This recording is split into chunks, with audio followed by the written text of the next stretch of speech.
Well, good evening, y'all, and I hope everyone is having a wonderful and happy summer. Um, this is going to be a relatively tough video to make. I debated on making this video a while ago, decided not to, kind of weighed the pros and cons of it. And ultimately, due to a series of things, I've decided that this is the perfect time to just do this video and discuss some tough topics. But before I get into it, I want to make one thing clear. The views and opinions expressed here are my own and just my own alone. They don't represent the views and opinions of any other person, group, or organization. What I'm going to say here is from the heart. I'm not going to be dramatic. I'm not going to be, cussing or lowering myself to the standards of people that have done me some pretty darn wrong. So a while back, I decided to join the organization, the Sons of Confederate Veterans, or the SCV. For those that don't know, the SCV is really a fantastic group. They've got some of the best men in there, the best camps, and I reckon that the entire organization, the majority, is positive. The problem, like any other organization, is the national level, or rather those at the top. In most systems, you have the 5% that try to control everything and in the process ruin a good organization for prospective members and as well current members. And before I go any further, I also want to make clear that I think the SCV is wonderful. I am not bashing them in any way. I'm not, shaming them. I'm not going to use specific names. I'm going to do my best to just kind of talk about what happened. If I need to, give a random name like Bob or, something like that, I will. And I really think that if you are looking to join this organization, please do so and be the much needed change that this organization needs. Because if you look back several years, the SCV at its origins was fantastic. They became their own organization after the United Confederate Veterans, or UCV, was dying out because the UCV was the veterans themselves. They passed on the torch to the SCV to continue doing the charge, which the charge is what everyone should be saying at an SCV meeting. And it goes over what our values are as an SCV member. The idea that we are going to be, guardians of the history, the Confederate soldiers' good name, that we are going to, get out there and be proud of our heritage, be proud of our Confederate flags, be proud of where we come from and our roots and our ancestors. And that has been the number one issue that me personally, when I was a member, have seen. And this is where a lot of issues occur. Is the charge not being led or properly followed, or camps just kind of going off the bandwagon. So I'm going to start off the story about, many years ago, the year is probably about 2013 roughly. And in my town in New Jersey, we had Civil War reenactments, or as I call them, the War of Northern Aggression. And yes, there was a point before all this woke nonsense where you can celebrate the history, honor the Confederate soldier, tell the real history and the Southern perspective. And it just so happened that the Sons of Confederate Veterans from Georgia, which in my opinion is one of the best run SCV. It's an LLC as a division. They're not afraid to stand up for what's right, and they're not afraid to sue their own state government. And they get along real well. And the SCV in Georgia would come up to New Jersey, and they would do rifle demonstrations, marches, and they did a great job at teaching the history and getting people involved. And I've always said, and I stand by it, my biggest regret was not joining the Sons of Confederate Veterans right then and there, right? Signing up, being a part of Georgia's division. I had no idea there was even a camp in Jersey. The Jersey camp has been around for almost 40 years, if not probably longer. It was started a while back, I believe in the early 80s. And at that point in time, the goal of it was to, continue growing it. At this point, there was not much being done in Jersey. However, the women, the UDC, had a fantastic chapter in Philly, and they would often go and do services at the memorial, which they still do. And, these group of men get together and they start a group, and it grew, and it was decently prosperous, stayed about the same until the 90s. And then the early 2000s, it kind of plateaued. So I had no idea this existed. Time goes on. I see the monuments get attacked. I'm not happy about it. I see the Virginia flaggers doing stuff in Virginia to fight back against certain things. I really admired that. And I'm like, what do I do? And I joined a group called Save Southern Heritage Florida, which has been wonderful because they united both men and women together in the cause to stop monuments getting taken down in Florida. And, for those that don't know, in 2017, there was a lot of drama that happened within these Southern heritage organizations, the lineage societies, because there were specific people that were doing things that were counterproductive against the organization's values of preserving Southern heritage. This in turn led to an in-group civil war within groups, and it got ugly, and so on and so forth. I had no idea going into this. So the year is now 2020, and at this point, everyone has a line in the sand where when it's crossed, they want to do something and just get involved in some organization. I see what happened in Richmond. The UDC headquarters is on fire. Monument Avenue is attacked. Stonewall Jackson's battle flag is burned to a crisp. Nothing is done. No justice is done. Multiple monuments across the country destroyed. Calhoun is yanked down from his pedestal. It's promoted on the reality show Southern Charm, along with attacking Confederate memorials. And I'm noticing that all these so-called heritage groups are quiet. There's a debate. People are worried about losing the 501c3 status. Other people just don't want it. There's a stand down order, which people respectfully disagree. And at this point in time, the SCV has their first convention during the pandemic, or rather first one of that 2020, the new, decade, in Florida. And there's a lot of drama that went on there, some issues that went on. And in particular, a gentleman, a good friend of mine, was expelled for simply questioning respectfully to the, Grand Council why I disagree with the stand down order. I think we need to show up in Richmond. We need to do something peacefully. We can't just sit by and pretend like we don't exist. And just for questioning that, he was expelled from his particular division. I was going to go to that reunion. At that point, I had joined the Sons of Confederate Veterans in New Jersey, which was Private Meredith Pool, no longer a camp. And we were a very small camp. And more or less before what went on in 2020, there was seldom any meetings. It was here and there. And I wanted to be the change. I wanted to get involved and actually, do events, do flagging events, do memorial events. And I soon realized that that's going to be challenging for a lot of reasons. Depending on your camp, you might have members that are a lot older, so getting out is an issue. You might have people that don't want to show up and do things. I mean, you'll have a camp that has about 100 members, and you're lucky if it's the same 5 people that go out and do things. And I'm not discrediting the fact that people are worried to lose their jobs. That was a real fear during 2020, most definitely, when we saw people for simply questioning things online, they were getting fired, which was illegal. And it also depends on your state. So in Jersey, the rule of thumb is you cannot get fired as long as you say my opinions are my own, and you make that very clear. We value free speech. Unfortunately, some states aren't like that.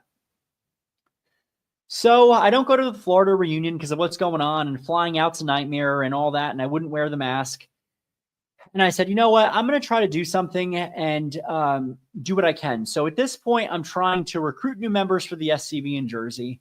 I'm actively involved in Save Southern Heritage Florida. We're trying to stop the monuments from coming down, and we're trying to organize peaceful demonstrations. So the memorials come down in 2020. Florida lost more memorials per capita. The St. Augustine Memorial was old and made of the rarest material you'll find. They sawed it in half. And the memorial was completely pretty much wrecked from that point, and it was re-erected at a fishing spot or some fishing center. Defeated the whole purpose. You also had the first Confederate general, General Loring, who was dug up. His remains they took photos of. Nothing got done. And people were really wondering, especially with the SCV Facebook group, it was an ongoing dumpster fire of arguing. Why is this allowed to happen? Why isn't this? There was a lot of heated discussion. Then you fast forward past the stand down order to 2021. I go to my first SCV function in South Carolina, and it was wonderful. Really enjoyed it. I had a great time. And there were two bigwigs in the SCV who are going to remain nameless, but they at that time held a lot of status, and they were promoted on a different media platform. And I, silly me, thought, okay, let me just chat with them. And they seemed like they were cool, but there was this ongoing talk that they were more or less afraid of being too Confederate, to the point where when we were all going to go out for some cigars and some food, I had a shirt with the battle flag, and more or less they highly implied that I should, put a sweater on. It might be cold, which it probably was cold, but there was this undertone with it that was like, are they actually afraid of the battle flag? None of them had any of their, logo colors on. And you would think that if you are a higher ranking member of the organization, you want to forward the colors and lead by example. That was not the case. We go to the restaurant, and we were going to get cigars, go in there. And this one gentleman asks and says, oh, should we wear our masks? And the person says, yes. And I'm like, I don't wear a mask. Like, no. And that was cool. But it was like mind boggling that, wait a minute, you're part of an organization that supports freedom and, small government, self-governing, all these things. And here you are kind of doing something that, a Marxist would say, like, put a mask on. So that was kind of a red flag. As we're sitting there chatting it up, it was pretty good the rest of the day, and it seemed like it was cool, but there was still this lack of enthusiasm. Like, why not go out and see a memorial? Let's go to a cemetery. And no, and it really became about the drinking and the cigars, and that's about it. Eat, meet, retreat. And I'm like, all right, maybe it was just that. And one of my regrets was, instead of going with them, I should have hung out with a Vietnam veteran who was there and was really awesome. And then it's time for the national, my first ever national reunion in 2020. I met some amazing friends there, and it's in Louisiana, and I absolutely enjoyed every moment of it. And I would not change a thing if I went back. But at this point, I noticed it was a little bit different. These organizations have events, and it's rough because you have to dress super formal. Now it's relaxed where, a lot of people will wear a t-shirt, which is what I started doing the last few reunions. Why am I going to put on a coat and tie when I have to rush up the elevator, run into my bedroom in the hotel, get changed, and then run outside to catch the bus? There was a reunion where I missed the bus. And at this point in time, I was kind of new to all this, and I realized that, wow, there's a lot of in-group fighting. The way that these organizations run when it comes to the business meetings is your first business meeting is pretty much just approving the budget, having your welcoming remarks, and you'll have maybe several things you'll talk about if you get to maybe an amendment. The second day is really when the juicy stuff happens. That is when you go over all of the proposed amendments. And the SCV's magazine, the Confederate Veteran, it's a great magazine, by the way. You will see the amendments come out, usually the spring issue, sometimes winter. And some of the amendments will have hot topics in them. For example, the biggest one was about dress code. That one failed to pass because that was just so ridiculous. And the goal is really to get more younger people involved. And if you constantly show yourself as, let's wear coat and ties and go everywhere, that's going to turn younger people off quicker than you can imagine. They don't want that. And that is when I was doing stuff in New Jersey. I wanted to design this SCV camp as less formal. Let's just get together. Yeah, we can maybe have a formal event if they want to, but the majority was just get together, go to the shooting range, have a good time, put flags on graves, go out with our Confederate flags, hand out literature about the Battle Hymn of the Republic, the Yankee myths, dispel the slavery narrative, and do things like that. And I bought stuff with my own money to do this. So Confederate Flag Day in 2021, we were out there, SCV members in Jersey, proud, loud, and showing our colors, interacting with the public. We were respectful. If we got haters, we just waved and said, bless your heart. Have a great day. God bless you. Jesus loves you. I made it very clear what the boundaries were. So what oftentimes I'd get camps saying that, oh, you shouldn't be doing flagging. It makes us look bad. We can lose our 501c3 status. That is absolutely not true.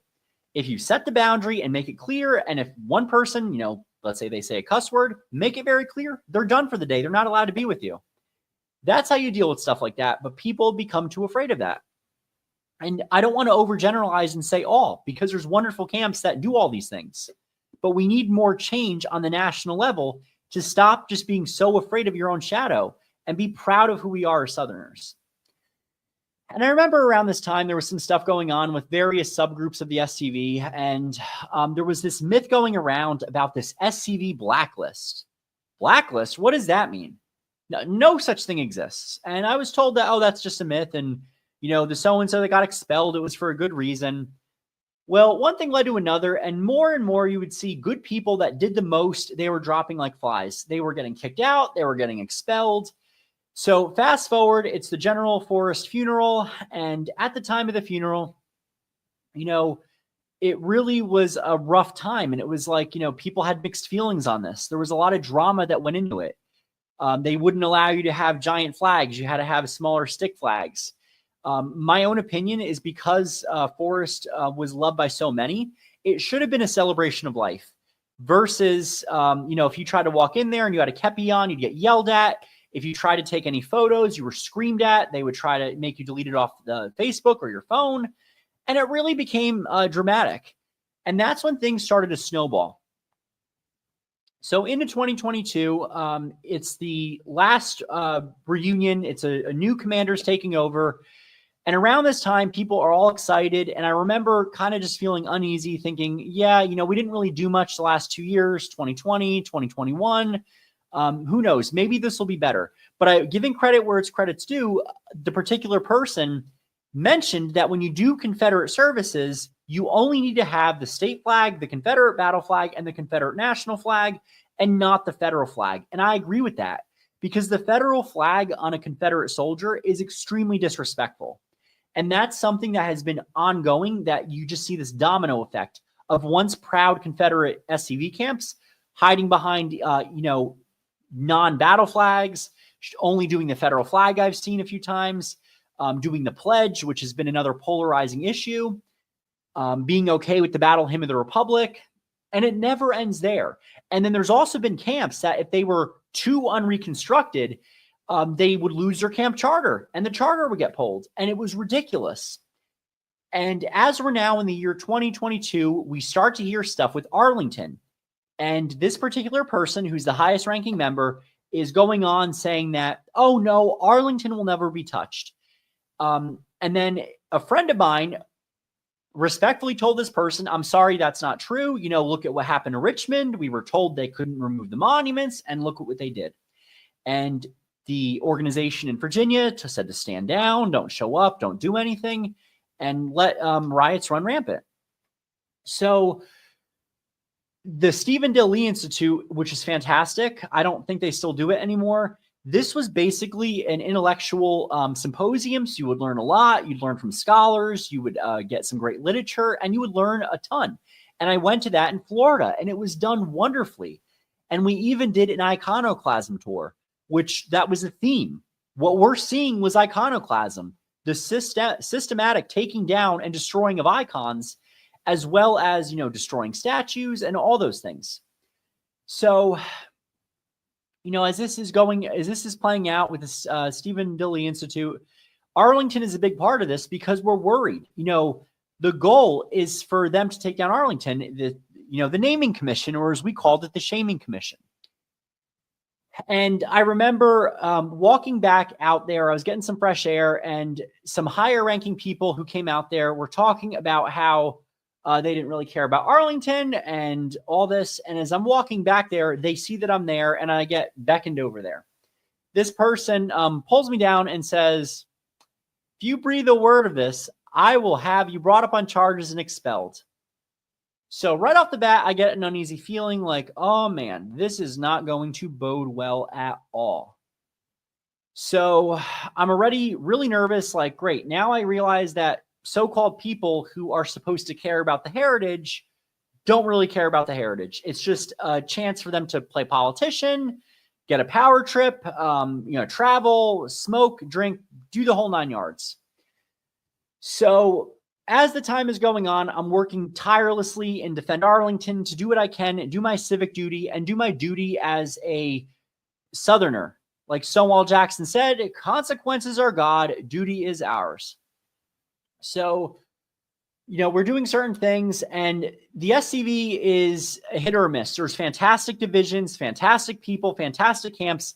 At the national level, when it came to Arlington, it was very underwhelming.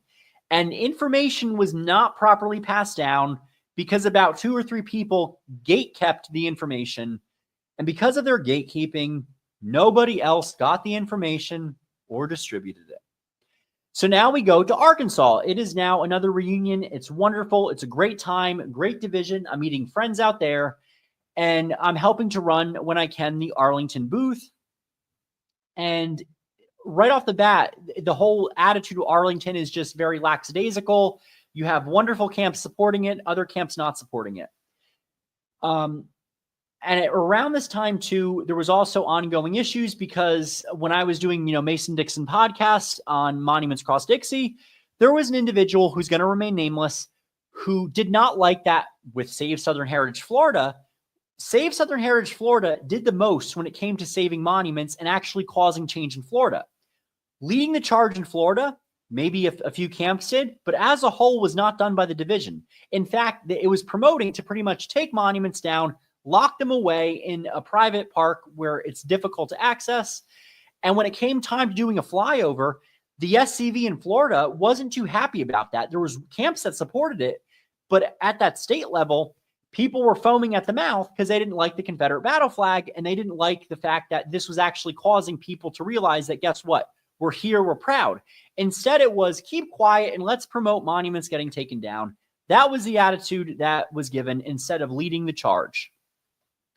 And there was an individual that had a lot of confidence issues, and on a live episode went on there, and we were just having a good holiday time, and he attacked the flyover, at which point he was removed from the thing. He was not allowed back in, and people in the comments, as well as myself and several others, denounced what he said because the flyover was awesome. Flyovers do things. It lets people know that we care, and it gets the attention that you need.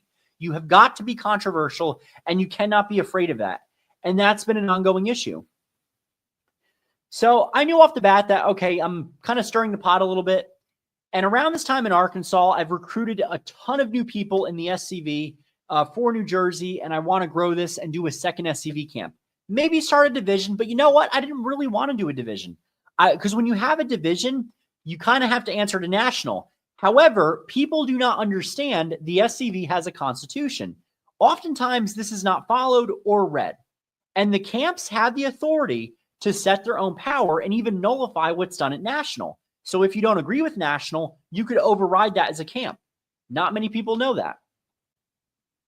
And, I'm already working on what our camp constitution is going to be like. I got some great members. We're going to be like really strong, unreconstructed, proud of our heritage, right? And I got younger members in there. I've recruited people just being at a stoplight, and people like that had a little stick flag and bumper sticker. I had a gentleman from Alabama. We had a great talk. I gave him my card, like in the middle of traffic, we're at a red light. I quickly run out. Here, take this. Contact me. He enlists. I get my buddy Frankie, the Relentless Patriot. I find his ancestors. I took the time to do all the genealogy. And leading up to what happened with the SCV and the expulsion. At Arlington, not Arlington, the hotel was Arlington, but at Hot Springs, Arkansas, we left on an interesting note, and I go back home, and I want to do some change. Arlington is set to come down, and there's not a lot being done. People aren't communicating things, and I have to make a choice. I ended up representing my organization, the Jersey Flaggers, and we go out to Arlington. We go to the cemetery. I smuggle in a Confederate battle flag. We had our Confederate memorial service in there when they told us not to, because that's the right thing to do. Our ancestors didn't just take no for an answer. They went out and they did things about it. Did they stop flying their Confederate flags and they were told not to? They fought that federal flag. They fought federal occupation. And on top of it, they would even take their flags and hide them and bring them back home. And the women, especially at this time, fought back against those Yankees during the Reconstruction era. And that is the charge that we need to keep going with. So I went to Arlington, I had the service, I recorded it, and I was proud of being Southern, and I was not afraid of being expelled or any of that.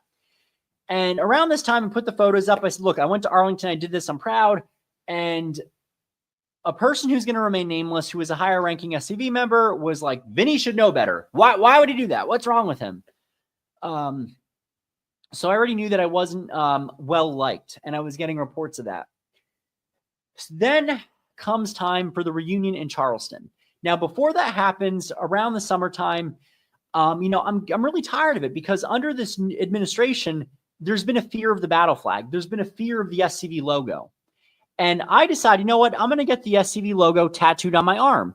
This is our logo. Our logo in our flag is the battle flag. We're not afraid of it.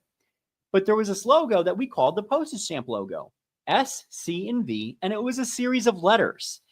And people were touting it as our new logo. Oh, and that's our official logo. No, it's not.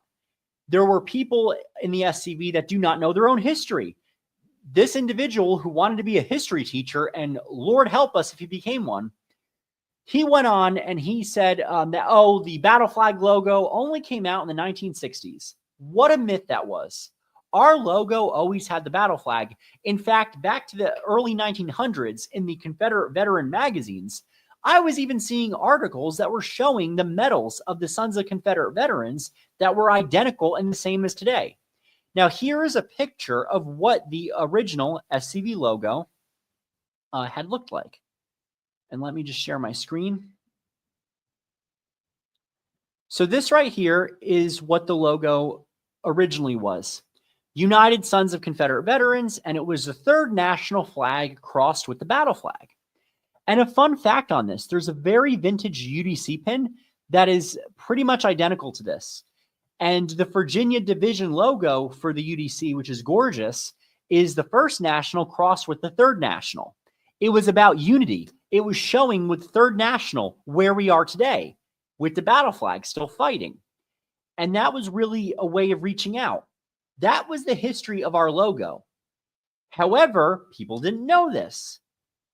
And what I decided to do is make a funny meme. Now, people have made way more controversial memes, made way more controversial statements, and have acted like total fools. I've never done that. So I made a meme I thought was funny, and it really was funny, and people loved it. And it also got the point across. And I did the logo that said, "Show me the SCV logo." That was a picture of me after eating a vegan donut. Tasted horrific. And that logo right there, right? It's postage stamp letters. And there were higher ranking people who were promoting it on their, social media platform and show, and they would say stuff like, "Oh, wear this logo. If you wear this logo, the letters, people are going to ask you, what does SC and V mean?" I can tell you, as a soon-to-be clinical psychologist, I'm currently a psychology intern, nobody in their right mind is going to look at the letters S, C, and V and say, what the heck does that mean? They're going to look at that and either not give it time of day, or they might think Santa Clara Valley. So an example of why these letters don't always work is there was an individual who I knew and for one whole year was posting nothing but pro-Confederate stuff and great stuff in a group that he thought was the Sons of Confederate Veterans official Facebook page. Where was he posting this for a year? Santa Clara Valley Community Forum, because about a year somebody said, "What's with all these Confederate posts?" Oops. And that is why letters don't always work. People know what the battle flag is. That battle flag is exactly what we need to start wearing more of, because it generates discussion. I've gotten nothing but compliments on my tattoo, and it's free advertising. Before that, I'd wear my SCV hat anywhere, any chance I got. Forward the colors, get it out there. I'd wear it on the airplane. I'd wear it while voting. I'd wear it while going to rallies. It is important to forward the colors. If you don't, people are not going to know you exist. So I posted this meme, and people started posting it on Facebook. They loved it. And all of a sudden, I'm getting some nasty hate mail. I got a harassing phone call I didn't answer. And I got some nasty hate mail that maybe I'll read on another episode. But in this hate mail that I got, the person was gaslighting, was very rude to me. And all of a sudden I went to check something, because at this time I was told if I started the second SCV camp in New Jersey, I would not have voting power or voting status at the national. And I wanted to give New Jersey representation because our camp had more delegates as we grew. So what we did is we stayed members of Camp 1505. We had everything filled out, our forms, and we were going to charter this camp after reunion. That's the way it was going to work. So shortly after posting the meme, and I didn't think anything of it, I went to check something online, and then what I got on there was my name. It said, Vincent. It said accounts do not reinstate, expelled. So this is what it looked like. And by the way, the DNR list, which I alluded to earlier, the blacklist, is real. It exists. What it is, it's a list that people get put on for basically leading the charge too well, or if they don't like you. It's the personal vendetta list. You get put on there, and you're on there pretty much indefinitely. You can't do anything of the SCV. The minute you send genealogy, they're going to find a way to discredit it without showing you proof and say that you're not a member anymore. So this right here is what I saw when I went to go log in. Right here, it says we have 2 delegates, which I kind of wish that I would make a camp flag for that. It's the DNR camp. Do not reinstate, expelled at the SCV national level. It's got 9 members. I can tell you there are way more than 9 members on there. This has grown. There's been people that were historians that actually wrote and did history that have been expelled because, jealousy. And at this point, I was trying to explain to people that I am out of the SCV. Nobody believed it. Then there was some lie going around that I did not have Confederate ancestors. Let me tell you something. My ancestors were approved. There was a small hiccup when I first joined the SCV. The person on Facebook that helped me back in 2020 had messed up. And I caught this error, and I quickly rectified it. I found a Confederate ancestor. The SCV, you can join with a cousin, one time removed or super collateral. I have a 5 times great uncle in the Confederacy. I have countless first cousins, and I potentially have a 5th great grandfather who is an Italian Guard on my father's side. That one's been trickier to prove, but as long as you got one cousin, the rule of thumb was submitted in there, join. There are members, and this was alluded to by the highest ranking SCV member at one point, that there were people in the SCV that did not have ancestors and they were allowed to be members. This has been confirmed by multiple sources. There have been camps that will find you an ancestor. The gentleman that assaulted me in Arkansas, because another story that happened in the SCV, I didn't have a coat and tie on. This gentleman told me to put a coat and tie on. I told him no. And I made some kind of joke, and he took his foot, kicked me hard as he could right in my back. And I've had back issues after having a car wreck when I was T-boned, and, decided, all right, he's really crazy. I'm not going to press charges, do any of that. Probably should have, to teach him some accountability. But yeah, that was one case where this person got away with that. But anyhow, I digress. Going back to the main point. When it came time to membership, this individual that did that, who kicked me, he did not have any Confederate ancestors. He was from as far north as you can imagine without any true Confederate ties. But because he, played follow the leader, he did what people told him, he got medals. This individual was also 600 pounds. And another thing that happened is that you'd have to tolerate some pretty bad stuff there. Now, I did my best to accommodate him when we had the, reunion in Charleston. He had nowhere to go. His own state, his own division would not let him room with them because everyone knew about the odor. This odor was so bad, it could make a grizzly bear go bald. I actually outright gagged. Was not warned about this. People thought it was a joke, and I had to pretty much tell them, okay, you have 3 options here. Find somewhere else, go to the pool and shower down there, or I guess call a health aide and have the health aide help you get clean. But it was that bad, the odor and the stench. And it was so bad, the drama dealing with this. And, this particular person was just caring about getting a title, didn't care about actually leading the charge, and had a lot of narcissistic traits. And as time went on, he did the reunion, and Didn't care what went on. I had another buddy that was there that's going to remain nameless, multiple buddies actually that were there that were concerned. I ended up leaving that reunion early. After the Confederate ball, I packed up my entire room and I pulled an all-nighter driving almost 10 hours from Charleston, South Carolina, back to New Jersey. And I just was beside myself. My stomach was hurt. How I was treated at this reunion, I would not treat my worst enemy like. So when I got my expulsion in, it was only about 2 months before reunion. I was told that I could just attend meetings and then I couldn't vote. Then I was told that, oh, you can just go to reunion, you can do your events, but you can't vote and you can't attend meetings. What the hell? That defeats the entire purpose. So at this point, I'm getting treated like a prisoner of war. When I go to reunion, I'm getting snubbed by some people. Other people have no idea what's going on.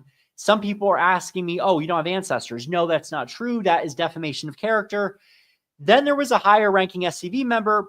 Also, there was a person who was in that title of genealogy. He didn't do any of the genealogy. His wife did it, and his wife even won an award for this. This guy, because I was given advice that was good advice, and for anyone in a similar boat, when you're at an SCV reunion and there's some drama going on, never travel alone, because when you're alone, that's when you're going to get pounced on. This gentleman was like a shark. And this gentleman was also a former cop. So makes you wonder, how many people did he falsely accuse or harass or use brutality on when he was a police officer? Makes you really wonder, because he had a power trip. He also came after a friend of mine at a subgroup of the SCV's event and had them expelled and made a whole spectacle, to which this gentleman appropriately told him off. The SCV will also find any records. So if you have a clean record, here's how it's going to work. If you have a clean record, they're going to attack your ancestry. If you don't have a clean record, maybe you had a DUI or something else, they're going to use that and say they expelled you for that. However, the SCV does have people that have felonies in the group. That's a known. They allow them in there with no problem. They will try to censor your social media. There's been people that will get kicked out because they will share something from a group. And there was pretty much a rat that was in Tennessee. This particular gentleman loved to honor both sides. More was unionist and then was promoting the Yankee narrative. He was allowed to stay a member and is probably getting promoted. He also did not have ancestors and was adopted. So the fact that he was allowed to stay in really makes you wonder.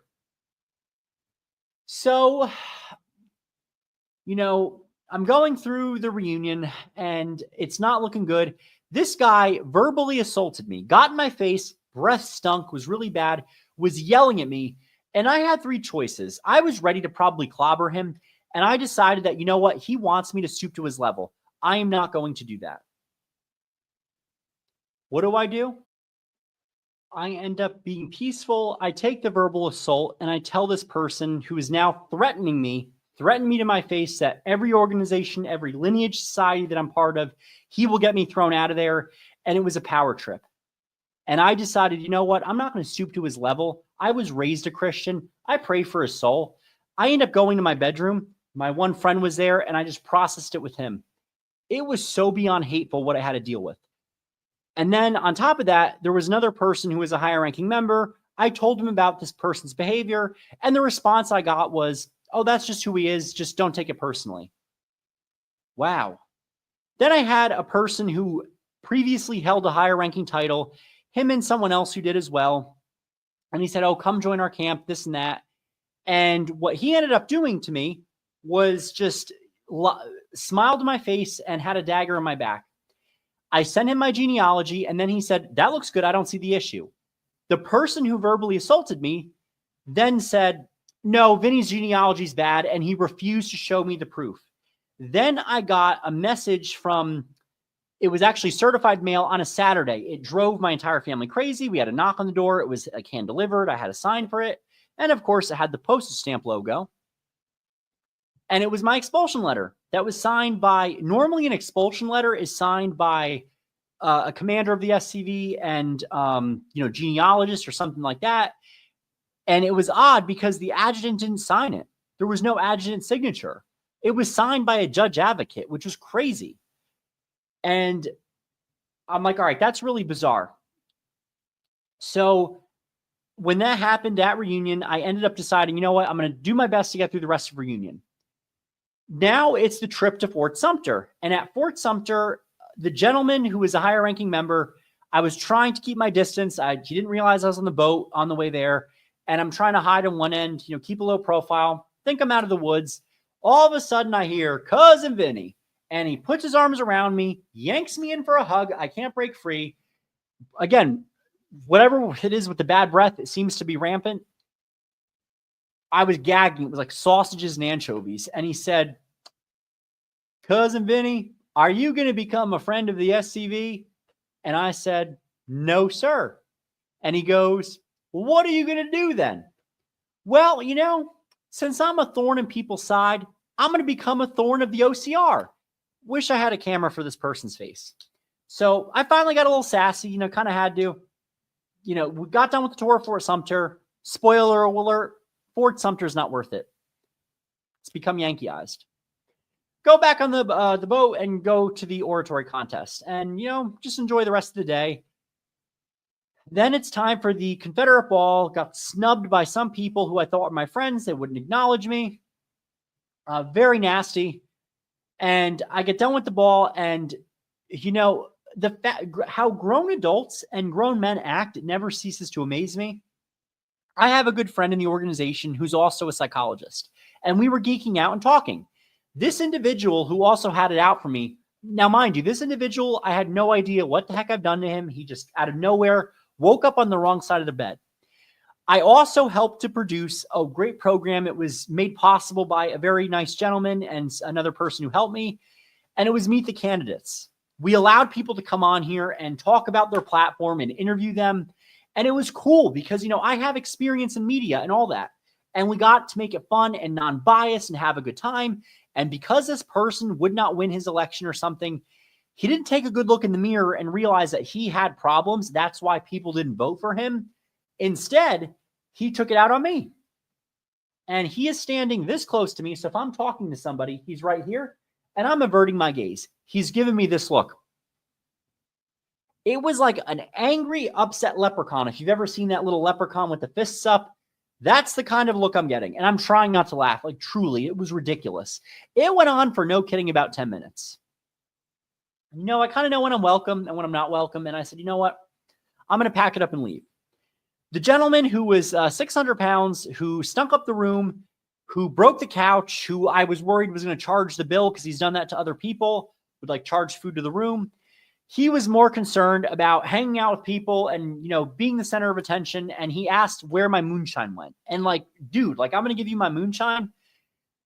At this point, I realized why so many people in the SCV are quitting, because their membership is no longer 33,000.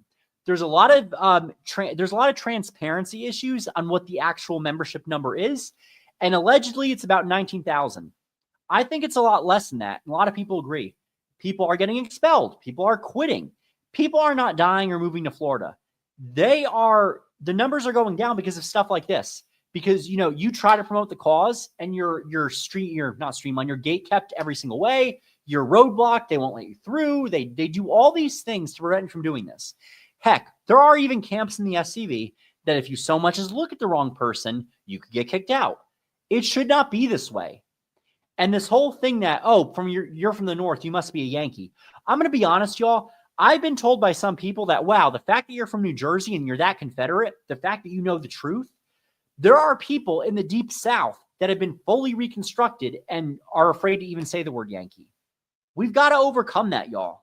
And this is the change that we desperately need in the SCV. And following what happened at reunion, I was in a very low place, very depressed. It was extremely awful. And another few organizations, just like this, the person who verbally assaulted me told me, they tried to get me kicked out of there. They started rumors about me saying I was never really a member, that I didn't have ancestors. I got screamed at by somebody an organization I'd help out with. This is the nonsense I had to deal with.